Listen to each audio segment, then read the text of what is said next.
Hello friends, आज हम बात करते हैं कार्पल टनल सिंड्रोम, जिसको हम सीटीएस भी कहते हैं। तो ये क्या होता है कार्पल सिंड्रोम, इसके क्या सिम्टम्स होते हैं और इसका ट्रीटमेंट क्या होता है।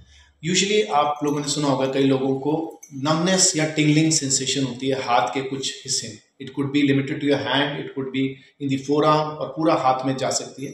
तो ये एक टिंगलिंग, नमनेस या पेनफुल सेंसेशन होती है जो आपको मोस्टली वर्स एट नाइट। सुबह उठते हो तो आपका हाथ जैसे सोया होता है, जैसे हम कहते हैं सुबह उठे हमारा हाथ सोया होता है। लेटर ऑन ऑफ कोर्स आपकी नमनेस और वीकनेस परमानेंट भी हो सकती है, कुछ हाथों में वीकनेस आना शुरू हो सकता है।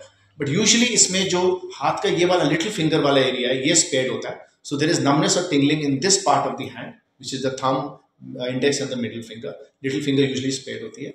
नमनेस हो सकती है, आपको कुछ टिंगलिंग सेंसेशन हो सकती है, and this pain can go up the wrist, hand, forearm और पूरा हाथ तक किया जा सकता है।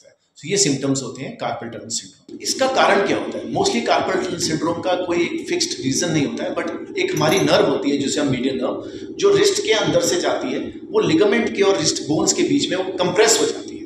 उसका कोई बेसिक रीजन कई बार नहीं होता है, पर sometimes it could be secondary to thyroid issue, rheumatoid arthritis, कई बार प्रेगनेंसी के बाद कुछ हार्मोनल चेंजेस आती हैं जिसके कारण ये लिगामेंट्स फूल जाते हैं और ये नर्व को दबते हैं। Basically it is a nerve getting compressed in the wrist, that is called carpal tunnel syndrome। Tunnel के थ्रू जो नर्व जाती है वहां पे वो दब जाती है और उसके कारण फिंगर्स में, हैंड्स में और फोरआर्म में वो सिम्टम्स आते हैं। कार्पल टनल सिंड्रोम का डायग्नोसिस कैसे होता है? यूजुअली तो सिम्टम्स ही हमें बता देते हैं, जिसमें पेशेंट को नमनेस और टिंगलिंग सेंसेशन होती है। जैसे मैंने बताया, it gets worse at night. When you get up in the morning, हाथ सोया होता है, ये वाली 3-4 फिंगर्स। तो यूजुअली सिम्टम्स से ही हमें पता लग जाता है कि कार्पल टनल सिंड्रोम हो सकता है। Of course, we have to rule out other causes of nerve, जैसे कोई नर्व डेफिशिएंसी, विटामिन डेफिशिएंसीज हो, कोई नेक में कोई नर्व दब रही हो, जैसे सर्वाइकल डिस्क हो सकती है, और कुछ डिजीज होती है, उनको हम रूल आउट करते हैं।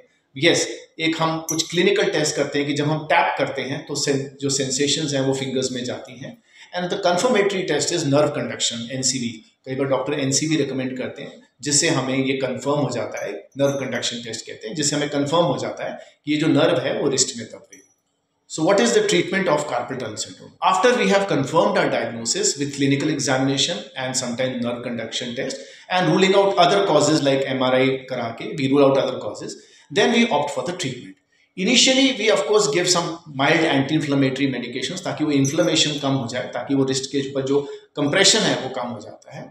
Of course, if patient doesn't respond, physiotherapy is also a very important role. रात को हम नाइट स्प्लिंट्स पहनने को कहते हैं पेशेंट को, ताकि जो रिस्ट है वो ऐसे ना हो। रिमेंबर, ये कार्पल टनल के जो सिम्टम्स हैं, they get worse when your wrist is lying down like this. जैसे ड्राइविंग कर रहे हैं हम, कोई पर्टिकुलर हैंड में ऐसे हाथ रखा हुआ है, स्टीयरिंग पकड़ा हुआ है, तो रात को खासकर जब हमारा हाथ ऐसे हो जाता है तो हम रात के लिए एक स्प्लिंट देते हैं ताकि ये सिम्टम्स ना आए।